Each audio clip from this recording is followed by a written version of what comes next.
नमस्कार, SVP news में आप सभी का स्वागत है। आज की खबर उन युवाओं के लिए है जो नौकरी ढूंढ रहे हैं।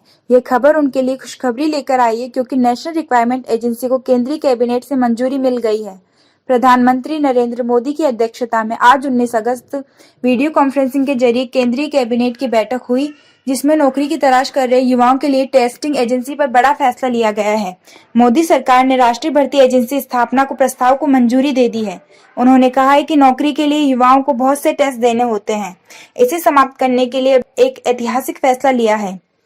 राष्ट्रीय भर्ती संस्थान कॉमन एलिजिबिलिटी टेस्ट लेगी, जिसका करोड़ों युवाओं को फायदा मिलेगा।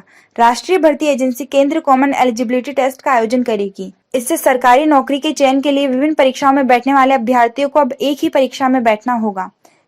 सरकार के सचिव सी चंद्रमौली ने कहा है कि केंद्र सरकार में लगभग 20 से अधिक भर्ती एजेंसियां हैं। हम अब तक सिर्फ 3 एजेंसी परीक्षा को ही कॉमन मान रहे थे, लेकिन समय के साथ अब हम सभी भर्ती एजेंसियों के लिए कॉमन एलिजिबिलिटी टेस्ट दे सकेंगे। सीईटी की मेरिट लिस्ट 3 साल तक मान्य रहेगी, जिस दौरान उम्मीदवार अपनी योग्यता और पसंद के आधार पर विभिन्न क्षेत्रों में नौकरी के लिए आवेदन कर सकते हैं। सरकारी भर्ती परीक्षाओं के कार्यक्रम, आवेदन प्रक्रिया और शुल्क अलग अलग होते हैं, जिससे कई बार गलतियां हो जाती हैं। ग्रामीण महिलाओं और दिव्यांगों को परेशानी होती है। इन चुनौतियों से निपटने के लिए कैबिनेट द्वारा एनआरए स्थापित करने का ऐतिहासिक निर्णय लिया गया है। केंद्रीय मंत्री जितेंद्र सिंह ने कहा है कि स्वतंत्र भारत के इतिहास में ऐतिहासिक सुधारों में से एक है।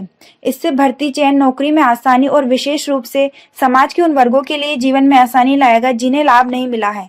आप सोच रहे होंगे कि कॉमन एलिजिबिलिटी टेस्ट क्या है। हम आपको बताते हैं कि इस साल 1 फरवरी को वित्त मंत्री निर्मला सीतारमण ने संसद में एक आम बजट पेश किया। भाषण के दौरान वित्त मंत्री निर्मला सीतारमण ने बताया था कि नॉन गजेटेड सरकारी पदों में भर्ती के लिए और सरकारी बैंक में भर्ती के लिए अब एक ही ऑनलाइन परीक्षा का आयोजन किया जाएगा, जिसे कॉमन एलिजिबिलिटी टेस्ट कहा जाएगा। सरकारी नौकरी के अलग अलग डिपार्टमेंट में एक स्तर की सभी भर्तियों के लिए अब से एक ही परीक्षा का आयोजन किया जाएगा। यह भर्ती परीक्षा ऑनलाइन मोड पर हो सकती है। इस प्रकार देखें तो अभी जो आरआरबी, आईबीपीएस और एसएससी आदि में भर्ती के लिए अलग अलग परीक्षा होती थी, उसकी जगह एक ही परीक्षा का आयोजन होगा और इस परीक्षा का आयोजन नेशनल रिक्वायरमेंट एजेंसी कराएगी। नेशनल रिक्वायरमेंट एजेंसी द्वारा सीईटी परीक्षा का आयोजन 1 वर्ष में 1 बार या 2 बार किया जाएगा। सीईटी परीक्षा के आयोजन के लिए प्रत्येक जिले में परीक्षा केंद्र विशेष रूप से एक्सपीरेशनल जिलों में खोले जाएंगे, जिससे उम्मीदवारों को परीक्षा के लिए बहुत दूर न जाना पड़े।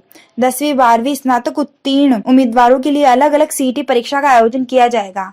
आपको बता दें कि भविष्य में सीईटी स्कोर का उपयोग राज्य व निजी कंपनियां भी कर सकती है। नेशनल रिक्वायरमेंट एजेंसी एक संस्था है जिसका गठन जल्द ही किया जाएगा। देश में होने वाली नॉन गजेटेड बैंकों व क्लर्क के पदों समेत अन्य कई सरकारी संस्थाओं में होने वाली भर्तियों के लिए अब एक ही परीक्षा कॉमन एलिजिबिलिटी टेस्ट का आयोजन होगा। कॉमन एलिजिबिलिटी टेस्ट आयोजन नेशनल रिक्वायरमेंट एजेंसी कराएगी।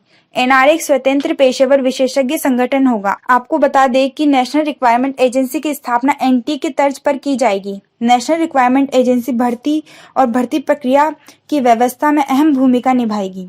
सभी भर्तियों के लिए एक परीक्षा से सरकार का खर्च कम होगा। साथ ही उम्मीदवारों को भी अलग अलग परीक्षाओं के लिए आवेदन नहीं करना पड़ेगा, जिससे उम्मीदवारों का पैसा बचेगा।